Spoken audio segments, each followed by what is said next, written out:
Takes a tumble. A horrific crash at an air show in West Germany is prompting calls for a ban on low-altitude display flying. The international air show turned into disaster today when 3 Italian Air Force jets collided and crashed into the crowd in a fireball. 47 people were killed and several hundred were injured, many with serious burns. Eyewitnesses at the American Air Force base at Ramstein saw people blackened by the explosion, their clothes ripped by the blast and with burns all over their bodies. At the climax of their display, the 10 planes of the Italian team rose spectacularly, dividing into 2 main groups, forming the outline of a heart. They were aiming to cross at the bottom. One plane had peeled off at the top separately. The collision occurred as it tried to cross the other groups.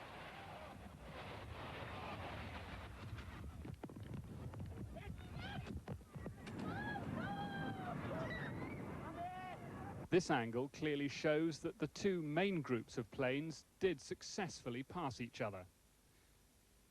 The single plane flying across then clipped 2 of the planes in one of the groups. The ball of fire is the 3rd plane exploding before crashing directly into a crowd of spectators. 2 of the planes fell onto the runway and into a forest. Burning wreckage from the other plane was spread across a wide area. There was pandemonium on the ground. For the spectators, German soldiers, civilians and foreign servicemen and their families, an afternoon at the air show had turned into horror.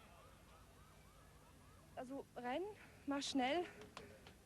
One eyewitness said she felt as if she was burning. It was hot and getting hotter.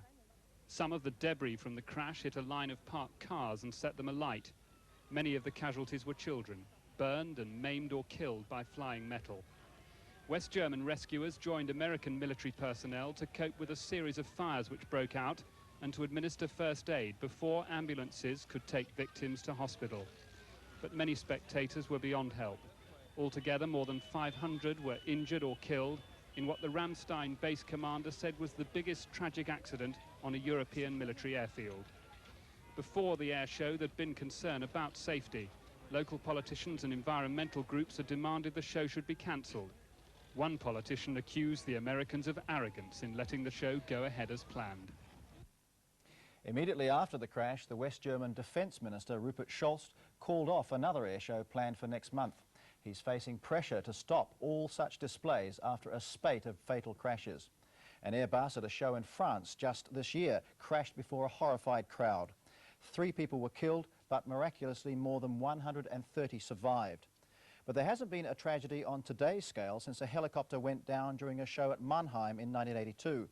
The crash of the American Army Chinook killed. The Ramstein airshow disaster in West Germany has claimed another life. The 52nd victim has died in hospital. And while air shows have been banned in some European countries as a result, America's biggest and oldest air show has been held in Cleveland. But the Ramstein tragedy has raised the question of costs, both human and financial. There are about 300 air shows in the U.S. each year, attracting 15 million spectators. Top billing often goes to the elite teams fielded by the U.S. military, the Air Force's Thunderbirds, the Navy's Blue Angels, and the Army's Golden Knights parachutists, costing the Pentagon about $20 million a year. They're important to show the American public the capabilities of the aircraft that are defending this nation, as well as the people that are serving in the armed services. And they help us recruit a quality force. Not a single spectator has been killed viewing an air show in the U.S. The FAA requires planes be kept at least 1,500 feet from the crowd, and certain feats of daring are prohibited. But there have been accidents at U.S. air shows, including this one last April in California, critically injuring the Marine pilot. This Blue Angels crash in 1985 claimed 1 life. All told, there have been 22 Blue Angel deaths, 39 planes destroyed. The Thunderbirds lost 4 men and $15 million worth of aircraft in this 1982 training accident, bringing the total number of Thunderbird fatalities to 19. Those of us that are lucky enough to get to do this are representing the guys out there right now on the tip of the sword protecting this country. And we want to show you just how good we are at it. As good as they are, 1 out of every 7 pilots for the Blue Angels and Thunderbirds die performing their aerial maneuvers. But the Pentagon has concluded the benefits of these aerobatic teams in image building and recruitment far exceed their costs. Coming up. Michael Fay may need divine help.